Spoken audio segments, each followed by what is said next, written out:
మన పార్లమెంట్ సభ్యులు నిరంతరం ఎన్టీఆర్ జిల్లాని అన్ని కోణాల్లోనూ అభివృద్ధి పరచాలని, ఆ అభివృద్ధి పదంలో యువతకి ఎంత ఆసరా ఇస్తే అంత అభివృద్ధి జరుగుద్దని నమ్మి నారా చంద్రబాబు నాయుడు గారి సిద్ధాంతాలకి, ఆశయాలకు అనుగుణంగా పనిచేస్తున్న కేసినేని చిన్ని గారికి, వేదిక మీద ఉన్న మా సహచర శాసనసభ్యులు విప్పు గారు ఆయన బోండా ఉమామేశ్వరరావు గారికి, అదేవిధంగా కలెక్టర్ గారు నాకు ముందు మరి చక్కటి విషయాలు, అనేకమైన విషయాలు మీకు అందించిన కలెక్టర్ గారికి, ఇతర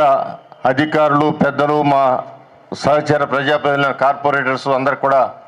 మనస్ఫూర్తిగా నాకు నమస్కారాలు తెలియజేస్తూ ఇక్కడికి ఇచ్చేసిన యువతకి ఆశీస్సులు తెలియజేస్తున్నాను. ఇందాక కలెక్టర్ గారు చెప్పారు, ఈ ప్రభుత్వం నారా చంద్రబాబు నాయుడు గారి ఆశయం సంవత్సరానికి 5 లక్షల ఉద్యోగాల కల్పనే ప్రధానమైన ఆశయంగా ముందుకు వెళ్తూ 5 సంవత్సరాల్లో కనీసం 25 లక్షల ఉద్యోగాలు కల్పించాలా, 25 లక్షల ఉద్యోగాలతో పాటు ప్రతి కుటుంబంలో ఒక వ్యక్తి వ్యాపారవేత్తగా మార్చాలని చెప్పి ఒక సంకల్పంతో అప్పుడు మాత్రమే మన ఆంధ్ర రాష్ట్రం పేదరికం లేని రాష్ట్రంగా తీర్చిదిద్దబడుద్దని చెప్పి ఆ సంకల్పంతో ముందుకు వెళ్ళే దాంట్లోనే ఇవాళ ఈ కార్యక్రమం అది ఒక అడుగని మీకు తెలియజేస్తున్నాం. ఈ రోజున 3000 ఉద్యోగాలు ఇవ్వటానికి ఈ కార్యక్రమం చేపట్టిన సంగతి, దానికి ఇప్పటికే సుమారు 3000 పైగా యువతలు వచ్చారు. ఇంకా కూడా సాయంత్రంలోపు అనేక మంది వస్తారు. ఇది ఈ రోజుతో ముగిసిపోయేది కాదు. తొందరలోనే ఇంకా విజయవాడ పార్లమెంటరీ నియోజకవర్గంలో అన్ని జంక్షన్లోనూ, అటు నందిగామ కానివ్వండి, తిరువూరు కానివ్వండి, మైలవరం అన్ని జంక్షన్లోనూ కూడా ఇలాంటి కార్యక్రమాలు ఏర్పాటు చేసి ఏదైతే 1,00,000 ఉద్యోగాల కల్పన కార్యక్రమాన్ని మన విజయవాడ పార్లమెంటరీ నియోజకవర్గానికి అత్యధిక శాతం ఉద్యోగస్తులు కావాలని కోరికతో ముందుకు వెళ్తా ఉన్నాం. ఈ కార్యక్రమం ఇచ్చేసిన మీ అందరూ కూడా శుభాకాంక్షలు తెలియజేస్తా ఉన్నాను. అదేవిధంగా ఇక్కడ చక్కటి గ్రౌండు ఏర్పాటు చేసుకునే అవకాశం ఇచ్చిన